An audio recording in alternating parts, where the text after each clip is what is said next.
মা কসম তই এনেকুৱা অদ্ভুত জেগাত মাতিছ এই চেঙেলীয়া ল'ৰা ছোৱালীবোৰ দৰে তোৰ কিবা চিক্ৰেট মিছন আছে নেকি যে কোনো গম নাপায় উপায় নাই যোৱা কিছুদিনৰ পৰা মোৰ লগত এনেকুৱা কিছুমান অদ্ভুত ঘটনা ঘটি আছে অ'কে অ'কে কি অদ্ভুত ঘটনা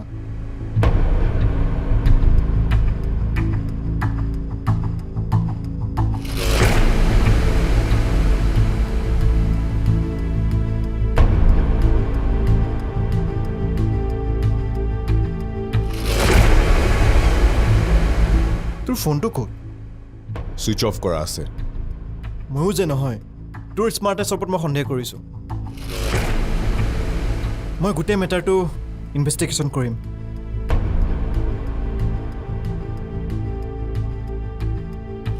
থেংকছ দোষ্ট কিন্তু মোৰ আৰু এটা ৰিকুৱেষ্ট আছে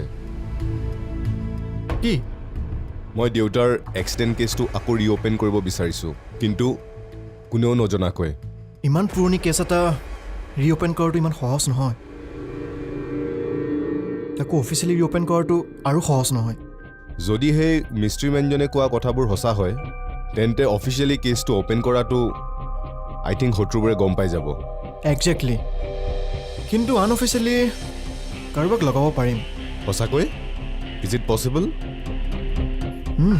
আই উইল ট্ৰাই মাই বেষ্ট এতিয়া মই গৈ থাকোঁ মোৰ অফিচ আছে তই বেছি টেনশ্যন ল'ব নালাগে মই সকলোবোৰ আঁতি ঘূৰি চাম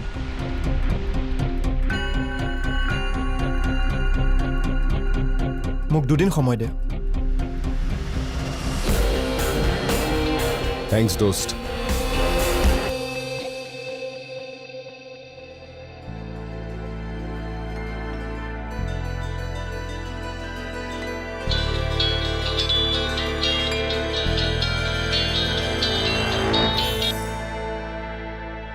অঁ ক দাদা তই কি মানুহ এই দিন দুপৰতে ফোনটো অফ কৰি ৰাখিছ মই অথনিৰে পৰা তোক ফোন কৰি আছো ইমান ফাল্টু টেনশ্যন নিদিবি দেই মোৰ মা বেটাৰী ডেড হৈ গৈছিলে ফোনটো অফ হৈ থকা বুলি মই গমেই পোৱা নাছিলোঁ ক ইমান বেচেৰা ককাইটোলৈ কিয় মনত পেলাইছে হেই তোক কোনে মনত পেলায় মই তোক মাৰ কামৰ কাৰণে ফোন কৰিছিলোঁ অঁ আচ্ছা তই আজি আহোঁতে হস্পিটেলৰ পৰা মাৰ এখন ৰিপৰ্ট আনিব পাৰিবি নেকি মাৰ আকৌ কি হ'ল মা ঠিকে আছেতো মিষ্টাৰ শ্ৰৱণ কুমাৰ ৰিলেক্স সেইদিনাখনৰে ৰিপৰ্ট এখন আছিলে সেইটো টেষ্ট অসমত নহয় চ' দিল্লীত পঠাইছিলে তো তাৰ পৰা ৰিপৰ্টটো আহোঁতে এইখিনি সময় লাগেই আচ্ছা ঠিক আছে মই গৈ পেলাই ৰিপৰ্টটো লৈ আহিম এতিয়া ফোন ৰাখ আচ্ছা দাদা আকৌ কামোৰ নিদিবি তই আজি আহচোন ঘৰত তোক দি আছো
আগতে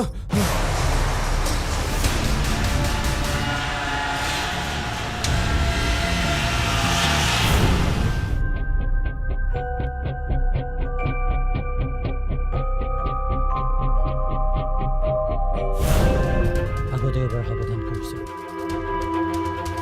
পুনৰ কৰিছোঁ, বি কেয়াৰফুল।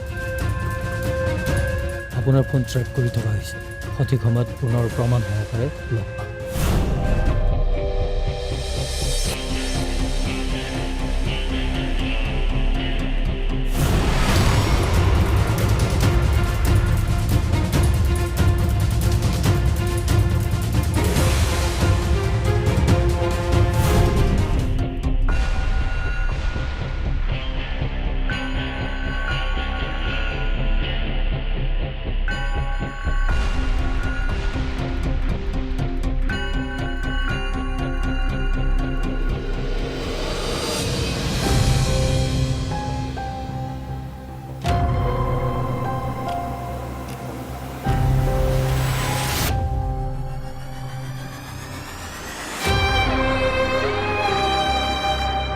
সৰুতে একো বুজিব পৰা নহওঁতেই মোৰ ওচৰৰ পৰা মোৰ মাক লৈ গ'লা। মই একো নক'লো।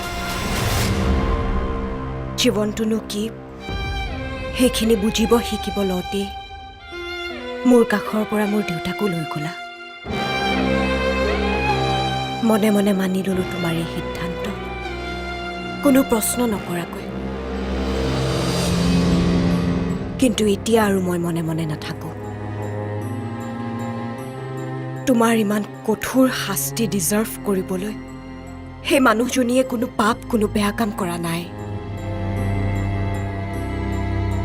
আৰু মোৰ সেই ভণ্টিজনীয়ে ইমান অন্যায় ডিজাৰ্ভ নকৰে ভগৱান।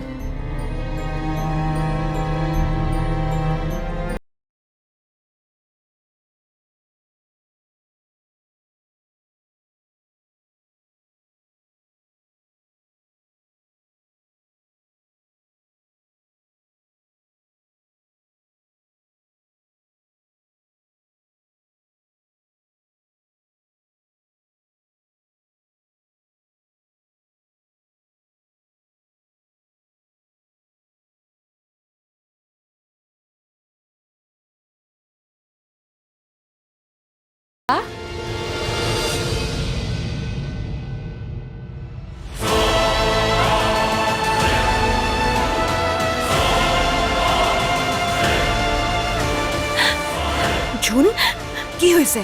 তই কিয় কান্দি আছ? বা মা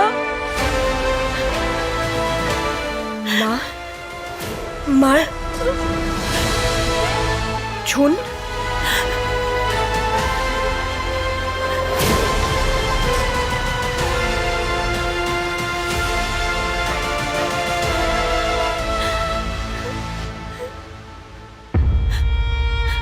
নকওঁ কিয় মাৰ কি হৈছে? তই মোক ভয় খুৱাইছ ন জোন? ভয় খুওৱা নাই, মায়ে চকু মেলিছে, কিন্তু মুখেৰে একো কথা কোৱা নাই।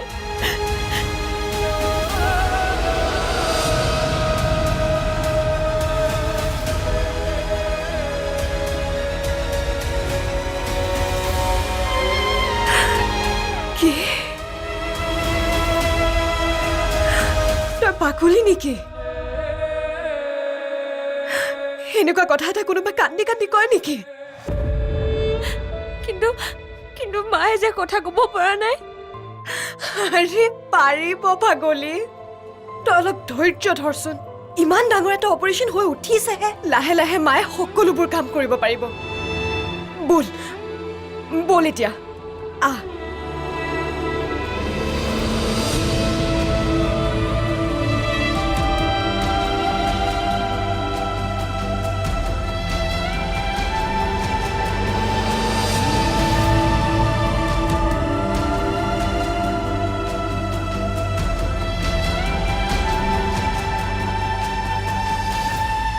She is out of danger for now.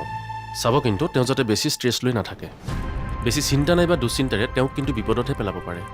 তেখেতক লগ কৰিব পৰা যাবনে? এতিয়া নালাগে, তেখেতক ৰেষ্টত থাকিবলৈ দিয়ক। 4-5 ঘণ্টাৰ পিছত নাইবা কালি পুৱা আপোনালোকে লগ কৰিব পাৰিব। ছাৰ ছাৰ পেচেণ্টৰ হুঁচ আহিছে, কোনোবাই ৰুণক বিচাৰিছে। হয় নেকি? হয়। ঠিক আছে। ৰুণ কোন? মই ৰুণ।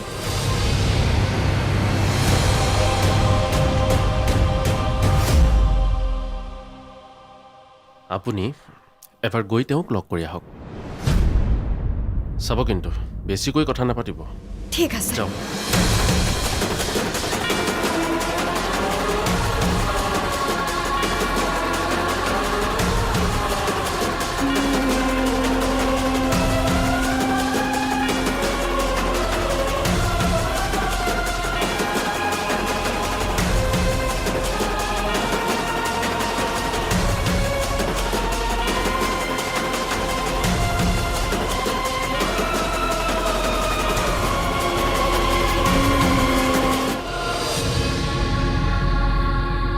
মা,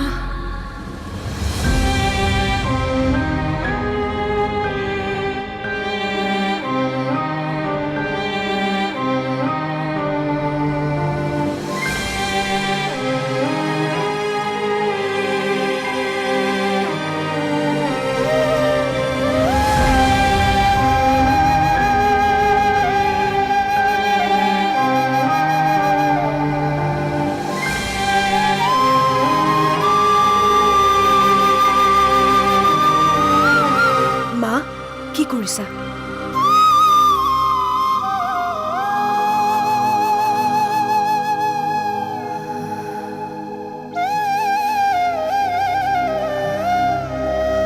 মই ঠিকে আছো। তোলৈহে চিন্তা হৈ আছিল। তই ভয় খাই আছিলি নেকি? ভয় খোৱা নাই মা। মই জানো নহয় তুমি কিমান সাহসী বুলি, আৰু তোমাৰ সাহসেই মোৰ সাহস। মই জানো তহঁতে কালিৰ পৰা পানী এটুপিও মুখত দিয়া নাই চাগে।